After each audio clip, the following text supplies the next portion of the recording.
कैसे हो दोस्तों।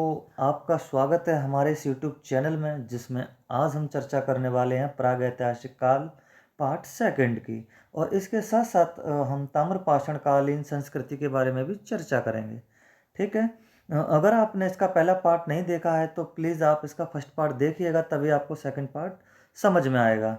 ठीक है दोस्तों, अगर आपको वीडियो पसंद आए तो आप लाइक शेयर और सब्सक्राइब करना ना भूलिएगा। ठीक है। और इसका फर्स्ट पार्ट का हम इसका लिंक अपने इस डिस्क्रिप्शन बॉक्स में दे देंगे, जहां से आप इसका फर्स्ट पार्ट देख सकते हैं।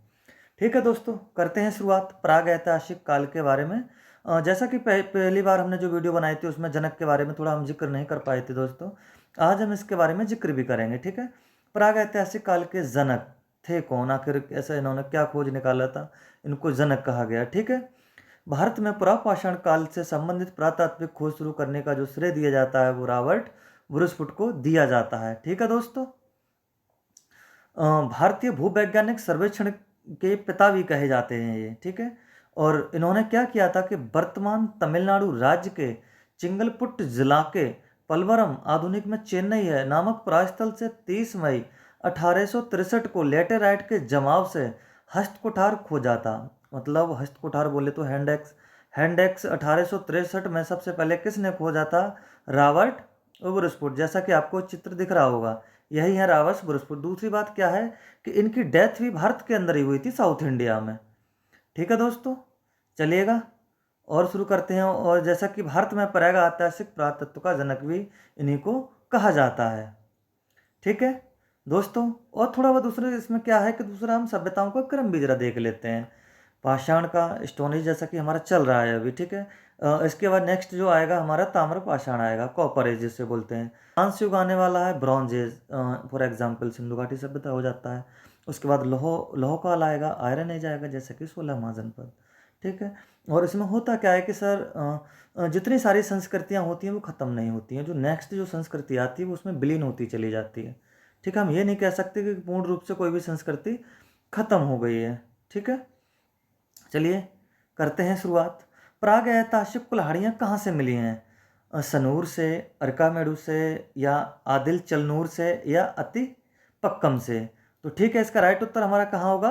अति पक्कम से होगा, क्योंकि हमें वहाँ से क्या मिली हैं? प्राग ऐतिहासिक काल की कुल्हाड़ियाँ मिली हैं। ठीक है, हैंडेक्स जिसको बोला जाता है। होमोशैपियंस, आधुनिक मानव पहली बार कब प्रकट हुआ? मध्य पुरापाषाण काल, मध्य पाषाण काल, निम्न पुरापाषाण काल और उच्च पुरापाषाण काल। तो इसका राइट उत्तर क्या होगा हमारा? उच्च पुरापाषाण काल में हमें क्या देखने को मिलता है? होमोशैपियंस मानव प्रकट होते हुए दिखाई देते हैं। यहाँ से हमको जीवाश्म मिलना शुरू हो जाते हैं। ठीक है। नेक्स्ट था नवपाषाण कालीन स्थल बुर्ज होम की खोज किसने की? बहुत अच्छा क्वेश्चन है। यज्ञदत्त शर्मा, व्हीलर, डी टेरा पीटरसन, कार्लाइल। ठीक है दोस्तों, तो कौन सा होता है हमारा राइट उत्तर?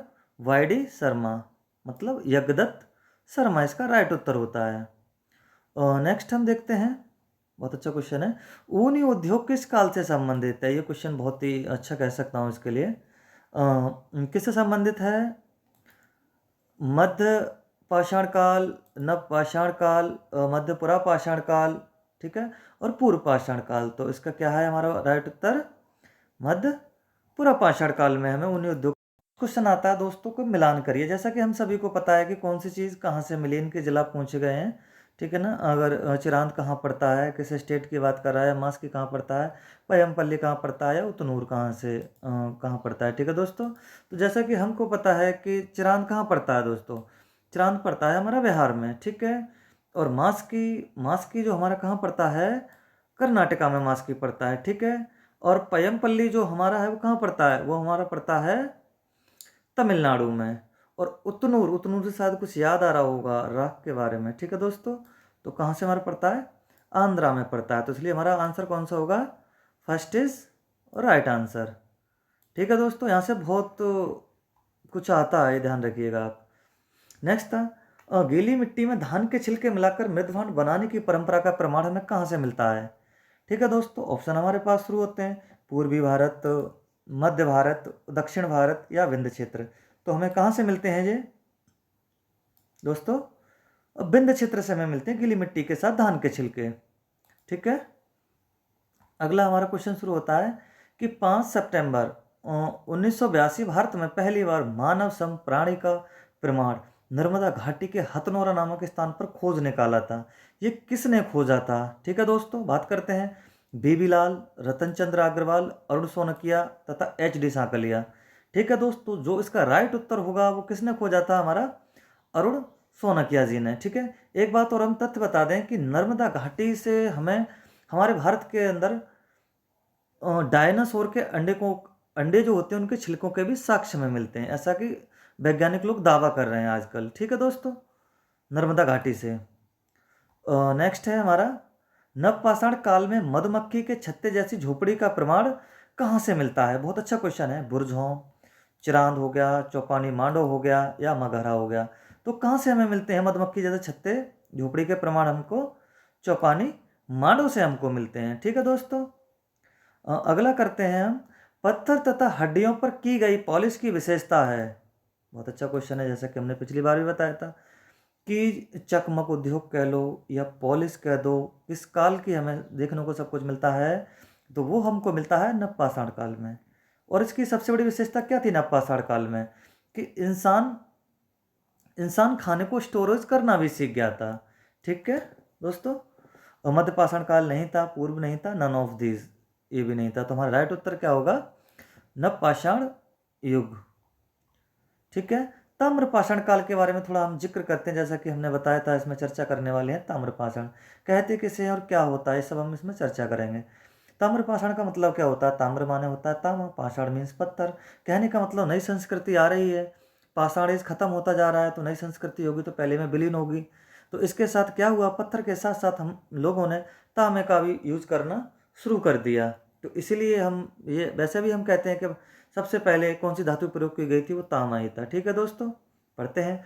ताम्रपाषाण काल में मानव ने पत्थर के साथ साथ धातु तांबा का प्रयोग भी करना शुरू कर लिया, इसीलिए इसे ताम्रपाषाण कहा जाता है। जैसा कि आपको दिख रहा होगा, ये औजार हैं, ये सारे मूर्तियां हैं, ये तांबे का लग रहा है कि बैलगाड़ी जैसा कुछ है। ठीक है दोस्तों, चलिएगा बहुत बात करते हैं क्वेश्चनों की। भारत में किस ताम्रपाषाण स्थल से अनाजों की सबसे ज़्यादा किस्में मिली हैं हमें? ऐसी कौन सी जगह है जहाँ से हमें किस्में मिली हैं?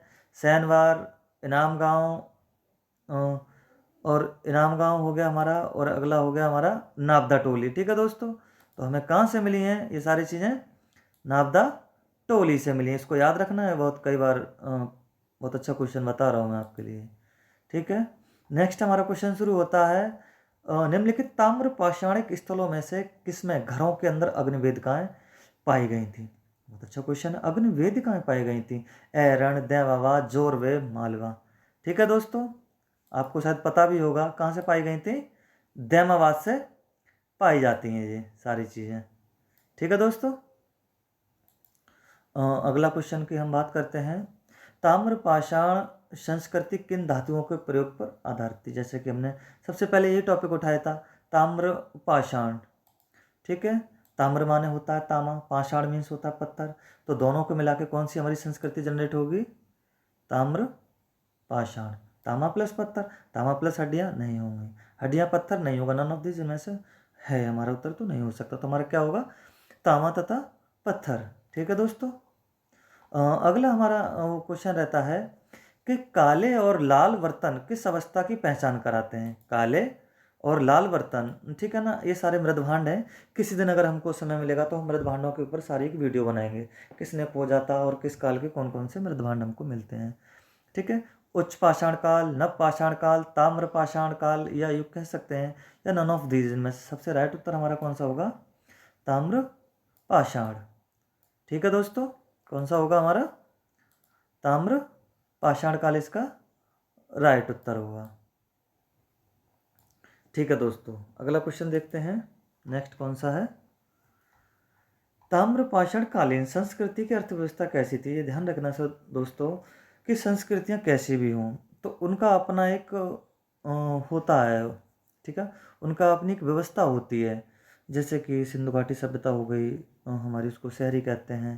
ताम्रपाषाण कालीन हो गया, या हमारा सातवाहन हो गया, या हमारा गुप्ता पीरियड हो गया, काल कोई सा भी हो, लेकिन उनकी अपनी एक अर्थव्यवस्था होती है, वो डिपेंड किस पर थी। ठीक है दोस्तों, तो हम ताम्रपाषाण कालीन के बारे में बात करते हैं।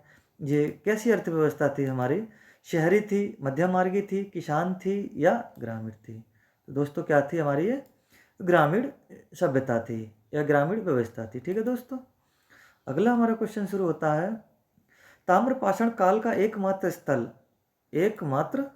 स्थल जहां से पकी ईंटों के प्रयोग का हमें प्रमाण मिलता है, तो हमें कहां से मिलता है पकी ईंटों का प्रमाण? कायता, आहड़, गिलुंड, वालाथल। तो राइट उत्तर हमारा कौन सा होगा? गिलुंद होगा। ठीक है दोस्तों, हमारा गिलुंद से हमको क्या मिलता है? पकी ईंटों के प्रमाण मिलते हैं। ठीक है, अगला करते हैं दोस्तों, निम्नलिखित में से किस एक गलत मिस्टेक हो गया, मकान में एक ही कतार में 6 चूल्हों के प्रमाण मिलते हैं? आहड़ है, नेवासा है, दैमाबाद है, जोरवे है। तो हमें कहाँ से दोस्तों मिलते हैं? आपको पता ही होगा इसका उत्तर, आहड़ से। ठीक है दोस्तों, आहड़ से हमको एक ही कतार में 6 चूल्हों के प्रमाण मिलते हैं, वो भी ताम्रपाषाण काल में। ठीक है, नेक्स्ट करते हैं, निम्नलिखित में से किस संस्कृति में तांबे के उपकरणों का सर्वाधिक प्रयोग हुआ था? जैसा कि काल तो हमारा ताम्रपाषाण कालीन चल ही रहा था, ठीक है, लेकिन सबसे ज़्यादा जो जगह थी इनमें सभी में से तांबे का प्रयोग सर्वाधिक कहाँ हुआ था? मालवा, जोरवे, कायथा या आहड़ भी बोल देते हैं इसके लिए। तो कौन से था ऐसा स्थान? आहड़। ठीक है दोस्तों, आहड़ से सबसे अधिक हमें तांबों के उपकरणों की संख्या देखने को मिलती है। ठीक है, नेक्स्ट देखते हैं, निम्नलिखित में से किसको चालकोलिथिक युग भी कहा जाता है? क्वेश्चन में कोई डरने वाली बिल्कुल भी बात नहीं है, क्योंकि इन्होंने चालकोलिथिक युग को इंग्लिश में लिख दिया गया है, बोल दिया गया है कि बच्चों को डराने के लिए। ठीक है, तो चालकोलिथिक युग को हिंदी में क्या कहते हैं? पुरापाषाण काल या नवपाषाण काल या ताम्रपाषाण काल? जैसा कि आपको पता ही होगा, किसको कहते हैं? ताम्रपाषाण काल को हम चालकोलिथिक बोलते हैं। ठीक है दोस्तों, अगला करते हैं, नेक्स्ट है हमारा, ये बहुत अच्छा क्वेश्चन बताने जा रहा हूँ मैं आपके लिए, कोपनहेगन संग्रहालय की सामग्री से, ठीक है, पाषाण, कांस्य और लोहे युग का त्रिगुण विभाजन किसने किया था? ठीक है, कौन से ऐसे भाई वैज्ञानिक थे, जैसा उन्होंने कहा था कि भैया इन चीज़ों को अलग अलग रखना चाहिए, पाषाण को पाषाण काल में रखना चाहिए, कांस्य है तो कांस्य काल में रखना चाहिए, और लोह है तो लोह काल में रखना चाहिए। इन्होंने त्रियुगन विभाजन का रूप दिया। किसने दिया था?